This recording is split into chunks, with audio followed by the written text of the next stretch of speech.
وَأَطِيعُوا اللَّهَ وَالرَّسُولَ لَعَلَّكُمْ تُرْحَمُونَ۔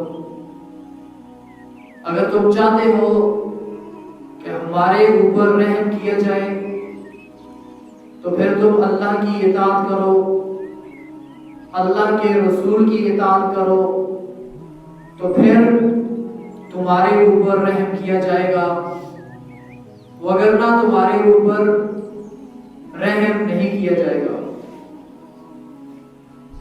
اب رحم کیا ہے؟ ایک انسان مشکلوں میں پھنسا ہوا ہے اور وہ چاہتا ہے کہ میں مشکلوں سے نکل جاؤں۔ ایک انسان کے اوپر بیماری ہے، وہ چاہتا ہے کہ میں بیماری سے نکل آؤں۔ ایک انسان کے اوپر غربت نے ڈیرے ڈال دیے ہیں، وہ انسان چاہتا ہے کہ میرا فقر و فاقہ دور ہو جائے، میری غربت دور ہو جائے، میری تنگدستی دور ہو جائے۔ ایک انسان کو نوکری کی تلاش ہے، وہ چاہتا ہے کہ مجھے کوئی جاب مل جائے، مجھے سرکاری نوکری مل جائے، کوئی کام مل جائے۔ ایک انسان یہ چاہتا ہے کہ مجھے عزت ملے، مجھے ذلیل نہ کیا جائے، میرے اوپر ظلم نہ کیا جائے۔ تو اللہ رب العزت ارشاد فرماتے ہیں اگر یہ تمام باتیں آپ چاہتے ہو تو اس کے لیے اللہ کی اطاعت کرو، اللہ کے رسول کی اطاعت کرو، پھر تمہارے اوپر رحم کیا جائے گا۔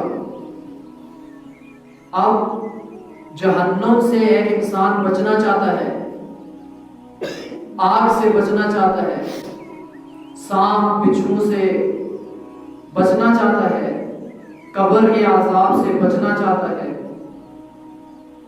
حشر کی گرمی سے، تپش سے،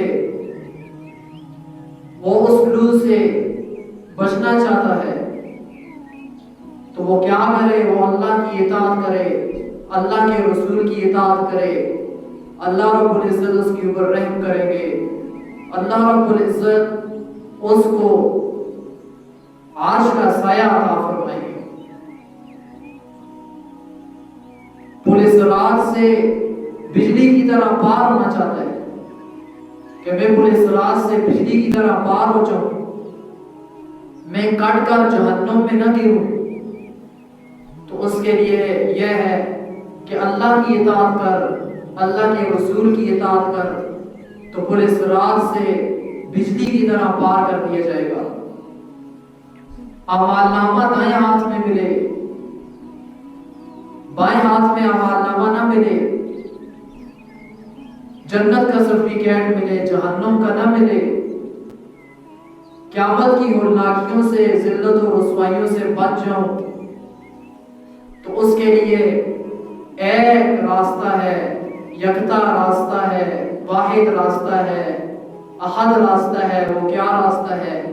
وہ یہ ہے کہ اللہ کی اطاعت کر، اللہ کے رسول کی اطاعت کر، تو تیرے اوپر رحم کیا جائے گا، تجھے نہ اللہ دنیا میں اکیلا چھوڑے گا اور نہ آخرت میں اکیلا چھوڑے گا، اللہ تیرے ساتھ ہوگا، تیرے اوپر نہ دنیا میں کوئی دکھ آئے گا اور نہ آخرت میں کوئی دکھ آئے گا۔